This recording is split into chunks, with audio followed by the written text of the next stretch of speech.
வணக்கம். தாய் டிவியின் உலக நிலவரத்துடன் இணைந்திருக்கின்றீர்கள். தென் அமெரிக்க நாடான வெனிசுலாவில் அடுத்தடுத்து ஏற்பட்டிருக்கக்கூடிய சக்தி வாய்ந்த இரு நிலநடுக்கங்கள் காரணமாக பெரும் அதிர்ச்சி என்பது ஏற்படுத்தப்பட்டிருக்கிறது. குறிப்பாக இந்த ஒரு சம்பவம் என்பது இடம்பெற்றதன் பிற்பாடு சர்வதேச ஊடக தளங்களில் இவை பற்றியான செய்திகள் தொடர்ச்சியாகவே இடம்பெற்றிருக்கிறது. இந்த சூழ்நிலையில் அங்கு என்ன நடந்தது, எவ்வளவு உயிரிழப்புகள் ஏற்பட்டிருக்கிறது, தற்போது நிலைமை எப்படியாக இருக்கிறது என்பது தொடர்பாகத்தான் இன்றைய இந்த உலக நிலவரத்தில் பார்க்க போகின்றோம். தென் அமெரிக்க நாடான வெனிசுலாவில் அடுத்தடுத்து நிலநடுக்கம் பதிவாகி இருக்கிறது. இந்த சூழ்நிலையில் நாட்டில் இடைக்கால அதிபரான ரொட்ரிக்ஸ் நாடு முழுவதும் தேசிய அவசர நிலையை அறிவித்திருக்கின்றார். இந்த அறிவிப்பு வெறும் நிர்வாக நடவடிக்கை அல்ல, ஒரு நாட்டினுடைய முழு இயந்திரத்தையும் மீட்பு மற்றும் பாதுகாப்பு பணிகளுக்காக திருப்பிவிடும் முக்கியமான ஒரு சட்ட நடவடிக்கையாக பார்க்கப்படுகிறது. இந்த நிலையில் அமெரிக்காவினுடைய தாக்குதல், முன்னாள் அதிபரை இழந்திருக்கக்கூடிய அரசு நிர்வாகம், மொத்த எண்ணெய் வளமும் ட்ரம்பிற்கு சென்ற சோகம், நிற்கதியாக நிற்கக்கூடிய வெனிசுலாவிற்கு பெரும் பாதிப்பாக 2 சக்தி வாய்ந்த நிலநடுக்கம் அந்த நாட்டை தாக்கியது மட்டுமல்லாமல் பெரும் பாதிப்பையும் ஏற்படுத்தியிருக்கிறது. வெனிசுலா தலைநகர் ஹராகாஸுக்கு மேற்கே சுமார் 160 கிலோமீட்டர் தொலைவில் 7.2 ரிக்டர் அளவில் முதலிலும், இரண்டாவதாக 7.5 ரிக்டர் அளவிலும் இரண்டாவது சக்தி வாய்ந்த நிலநடுக்கம் பதிவாகியிருக்கிறது. இதனையடுத்து 20க்கும் மேற்பட்ட அதிர்வுகள் ஏற்பட்டிருப்பதாக கூறப்படுகிறது. இந்த நிலநடுக்கம் தொடர்பாக பார்க்கிற போது குறிப்பாக இன்று அதிகாலை 3:34 அளவிலிருந்து தொடர்ந்து ஏற்பட்டிருக்கிறது. வெனிசுலா நேரப்படி பார்க்கிற போது ஜூன் மாதம் 24ஆம் தேதி மாலை 6:04 அளவில் தான் பதிவாகி இருக்கிறது. இந்த அதிர்வுகளினால பல கட்டிடங்கள் இடிந்து தகர்த்தப்பட்டதாகவும், குறிப்பாக இந்த உயிரிழப்புகளுடைய எண்ணிக்கை என்பது 10,000 முதல் 1,00,000 வரை செல்லும் என்று சொல்லி எதிர்பார்க்கப்படுகிறது. இதே நேரத்தில் மரோன் என்ற பகுதியில் ஏற்பட்டிருக்கக்கூடிய நிலநடுக்கம் தலைநகர் ஹராகாஸில் கட்டிடம் இடிந்து விழும் அளவிற்காக ஒரு தாக்கத்தை ஏற்படுத்தி இருக்கிறது. இது கடந்த 100 ஆண்டுகளில் இல்லாத அளவு ஒரு பதிவு செய்யப்பட்ட நிலநடுக்கமாக காணப்படுகிறது. நிலநடுக்கத்தினால் ஏற்பட்டிருக்கக்கூடிய கட்டிட இடிபாடுகளுக்கு மத்தியில் அங்கங்கள் எல்லாம் சிதைந்து போயிருந்ததாக அந்த காட்சிகளை பார்க்கிற போதே மனதுக்கு பதைப்பதைக்கக்கூடியதாக இருந்தது.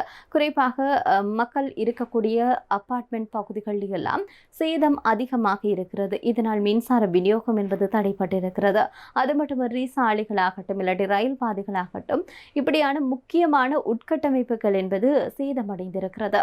இதனால் உயிரிழப்புகளுடைய எண்ணிக்கை என்பது மேலும் அதிகரிக்கக்கூடும் என்று தான் எதிர்பார்க்கப்படுகிறது.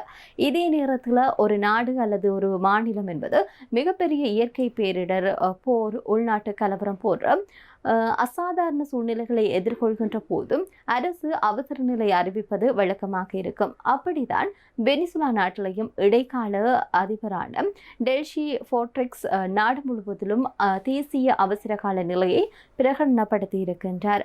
இதன் மூலம் அரசு வழக்கமான நிர்வாக நடைமுறைகள் என்பது தற்காலிகமாக ஒதுக்கி வைத்து அனைத்து வளங்களையும் அவசரமாக மீட்பு நடவடிக்கைகளுக்கு பயன்படுத்தும் என்று சொல்லி ஒரு அதிகாரத்தை பெறுகிறது.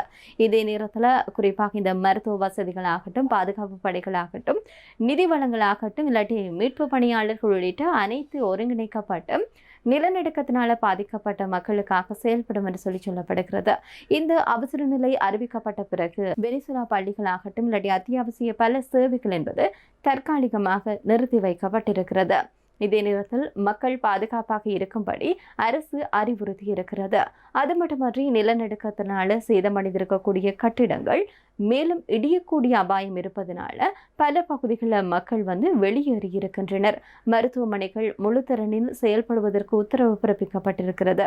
காயமடைந்தவர்களுக்கு சிகிச்சை அளிப்பதற்காக அரசு மற்றும் தனியார் மருத்துவ அமைப்புகளும் இணைந்து செயல்படுகின்றன. இதே நேரத்தில் வெளிநாடுகளில் இருந்து மருத்துவ உதவிகள், உணவு மற்றும் அத்தியாவசிய பொருட்களான உதவிகள் என்பது வந்து கொண்டிருப்பதாக அங்கிருந்து வரக்கூடிய செய்திகள் அடிப்படையில் பார்க்கக்கூடியதாக இருந்தது.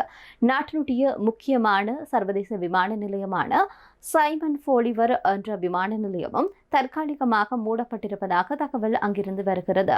இதே நேரத்தில் சில ரயில் பாதைகளும் சேதமடைந்திருப்பதனால சேவைகள் என்பது நிறுத்தி வைக்கப்பட்டிருக்கிறது. அது மட்டுமன்றி இந்த ஒரு விடயம் காரணமாக மக்களுடைய போக்குவரத்து என்பது குறிப்பாக மட்டுப்படுத்தப்பட்டிருக்கிறது. அது மட்டுமன்றி வர்த்தகமாகட்டும் மற்றும் பொருட்களை விநியோகிப்பதும் கூட மிகப்பெரிய ஒரு சிக்கலை எதிர்நோக்கக்கூடியதாக இருக்கிறது. குறிப்பாக இந்த பேரிடர் பாதுகாப்பு அதிகமாக இருக்கக்கூடிய பகுதிகளில் பொருளாதார நடவடிக்கைகள் என்பது தற்காலிகமாக முடங்கக்கூடிய சூழல் என்பது உருவாக்கி இருக்கிறது.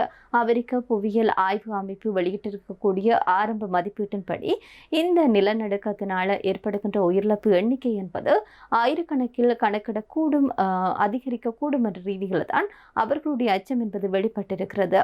இருப்பினும் அதிகாரப்பூர்வ எண்ணிக்கையில் இன்னும் வெளியிடப்படவில்லை என்று சொல்லப்படுகிறது. இதே நேரத்தில் மீட்பு குழுக்கள் இடிந்த கட்டிட பகுதிகளில் இருக்கக்கூடிய சிக்கியிருக்கக்கூடியவர்கள் மீட்கும் பணிகளில் தீவிரமாக இறங்கியிருக்கின்றார்கள். நிலநடுக்கத்திற்கும் பின்பும் பிந்திய அதிர்வலைகள் தொடர்பான மீட்பு பணிகள் என்பது சவாலாக இருக்கிறது. குறிப்பாக நிலநடுக்கத்தினுடைய முழு தாக்கம் என்பது பொருளாதார சேதத்தினுடைய அளவு அடுத்த சில மணி நேரங்களில் இன்னும் அதிகரிக்கக்கூடும் என்று சொல்லி ஒரு அச்ச நிலை ஏற்பட்டிருக்கிறது. தற்போது வரை இந்த மீட்பு பணிகள் என்பது முழுவதுமாக நிறைவடையவில்லை. எனவே நிறைவடையக்கூடிய சந்தர்ப்பத்தில் மேலும் அதிகரிக்கலாம் என்று சொல்லி எதிர்பார்க்கப்படுகிறது.